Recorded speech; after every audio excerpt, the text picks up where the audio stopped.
KBS 7시 뉴스 함께하고 계십니다. 지금 시각은 7시 27분입니다.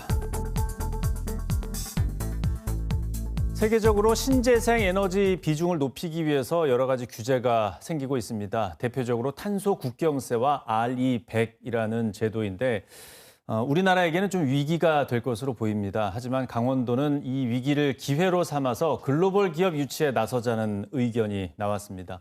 오늘 이 자리에는 강원연구원 이원학 연구위원과 함께 자세한 내용 들어보도록 하겠습니다. 어서 오십시오. 네, 반갑습니다. 네. 자, 탄소 국경세 RE100 많이 들어보신 분들도 계실 것 같은데 이런 용어 소개와 더불어서 세계적으로 관련 추세가 어떻게 진행이 되고 있는지 설명을 좀 부탁드립니다. 네, 전 세계적으로 2050년 탄소 중립을 달성하자라는 그 국가들의 합의가 있었고요. 이 탄소 중립이 그런데 기업, 산업에서 이제 많은 배출이 있다 보니까 네. 이 기업을 중심으로 산업을 중심으로 탄소 배출을 줄여보자라는 그런 제도가 많이 만들어지고 있습니다. 대표적으로 이제 유럽의 선진국들 중심으로 만들어지고 있는데요. 네. 대표적인 게 이제 그 탄소 국경세입니다. 탄소 국경세는 현재는 시범 기간이고 2026년부터 본격적으로 이제 추진이 되는데 네. 탄소를 많이 배출하는 뭐 시멘트, 비료, 철강, 알루미늄 같은 그런 육개 산업에 대해서 관세를 부과하는 형태고요. 아리백 같은 경우는 자발적으로 그 추진된 사업인데 네. 탄소를 많이 배출했던 기업들이 100% 재생에너지로서 자기들이 사용하는 전기를 충당해 보자라는 그런 거고 이것들을 하다 보면서 어떻게 보면 그런 쪽에 연관된 기업한테는 무역 장벽의 형태로서 또 작용하고 있다라고 보시면 될 것 같습니다. 예.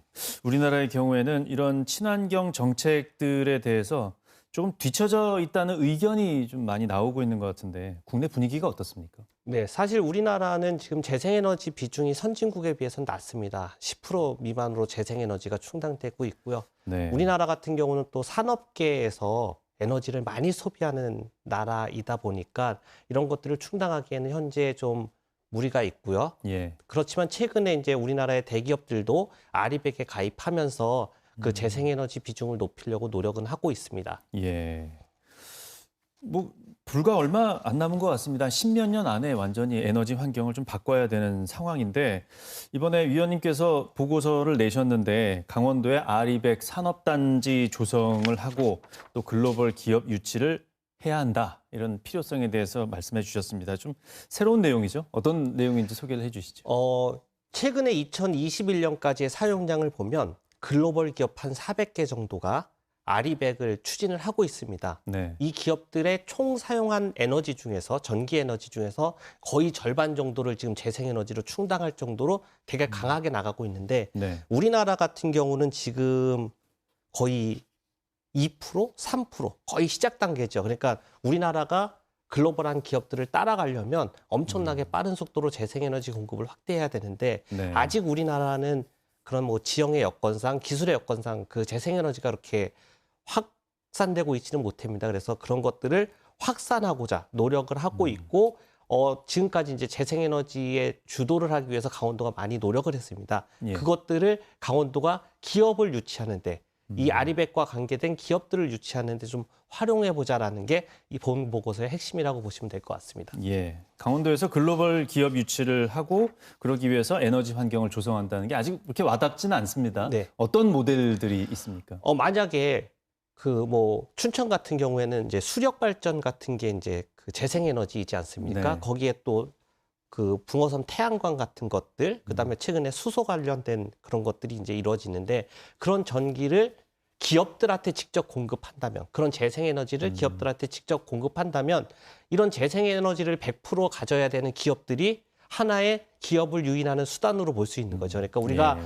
과거에는 물류비를 지원해준다, 세금을 감면해준다 이런 정책들이 있는데 이런 정책에 더해서 이런 재생에너지를 공급해 줄 수 있는 역량이 하나의 기업을 유치할 수 있는 인센티브로서 작용할 수 있는 그런 제도를 만들어보자라는 것이라고 볼 수 있습니다. 예. 그러니까 대기업한테 춘천 쪽으로 오면 RE100을 조성하는데 좀 더 빨리 할 수 있어, 쉽게 할 수 있어 이렇게 하면서 유치를 할 수 있다는 거죠. 네, 그렇습니다. 예. 강원도가 사실 기후도 그렇고 지리적 접근성도 굉장히 유리해지지 않았습니까? 그러면 네. 이제 어떤 그 세계 흐름에 맞춰서 기업 유치에 적극적으로 나서게 된다면 앞으로 뭐 장기적으로 어떤 효과가 더 있을 거라고 보십니까? 지금 우리가 그 특별자치도를 만들면서 미래 산업에 대한 부분들, 글로벌 도시를 가기 위해서 많은 노력을 하고 있지 않습니까? 그 핵심에는 진짜 괜찮은 기업들, 글로벌한 기업들, 또 대기업들을 유치하는 게 하나의 우리의 목표가 되고 있습니다. 그 목표를 달성하기 위해서 지금 특별자치도 법에서는 뭐 그런 법인세라든지 이런 것들을 감면해주기 위해 상속세라든지 이런 거를 감면해주려고 많은 노력들을 하고 있는데 예. 그것들에 더해서 우리 강원도에서 재생에너지 역량을 많이 확보를 한다면 기업들이 충분하게 올 수 있는 그런 근거가 될 수 있고 지금 만들고 있는 국가산업단지라든지 첨단 전략산업 특화단지 같은 곳에서도 그런 기업들한테 이런 전기를 저렴한 가격에 공급할 수 있다면 큰 도움이 되지 않을까 생각하고 있습니다. 예. 요거는 아직 이제 준비 단계이지만 네. 지금 앞서서 전기요금 차등제 정책 같은 걸로 해서 이미 그 기업 유치 전략이 좀 나오지 않았습니까? 네, 그 부분은 이제 작년에 2023년에 이제 특별자치도법이랑 같이 제정됐던 부분인데 분산에너지 특별법이라는 게 있습니다. 네. 분산에너지 특별법 안에 전기요금의 지역 차등제라는 그런 거를 할 수 있는 그런 근거 조항이 만들어져 있고 네. 현재 알기로는 산업부에서 관련된 용역을 지금 진행하는 걸로 알고 있습니다. 예. 특히 강원도 같은 경우는 전기의 생산량이 전기의 소비량보다 더 많은 2배 정도 많거든요. 그러니까 네. 그 전기를 강원도에서 오는 기업들한테 값싸게 제공해 준다면 그런 에너지 다소비 업체들은 충분하게 강원도로 원가 절감을 위해서 올 수 있지 않을까라고 생각을 하고 있는 것입니다. 예.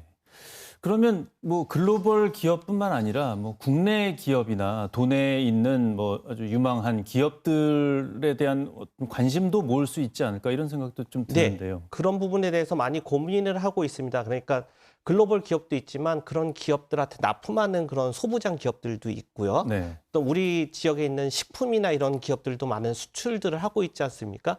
그 기업들도 상당히 많은 에너지 소비가 있을 거고 그다음에 재생에너지를 요구받을 수밖에 없기 때문에 이런 기업들을 유치하는 데도 많은 노력을 기울일 것으로 보고 있습니다. 예. 그럼 강원도가 이런 에너지 환경 정책 변화에 어떤 위기 상황 속에서 기회를 좀 더 잡을 수 있도록 노력해 봐야 될 것 같은데 좀 더 필요한 부분이 있다면 어떤 것들이 있을까요? 많은 어려움 중에 하나가 이제 재생에너지를 공급하려면 그런 규제라든지 그런 부분들이 있습니다. 또 기술 개발도 이루어져야 되고요. 네. 그런 부분에 대해서 강원도에서 적극적인 투자와 제도 개선을 위한 노력이 함께 이루어져야 이런 재생에너지 공급을 늘리고 이 공급을 통해서 기업을 유치할 수 있는 이런 환경이 만들어지지 않을까 생각하고 있습니다. 예, 좀 미리 준비를 해야 될 것 같습니다. 이미 이렇게까지 얘기가 나왔기 때문에.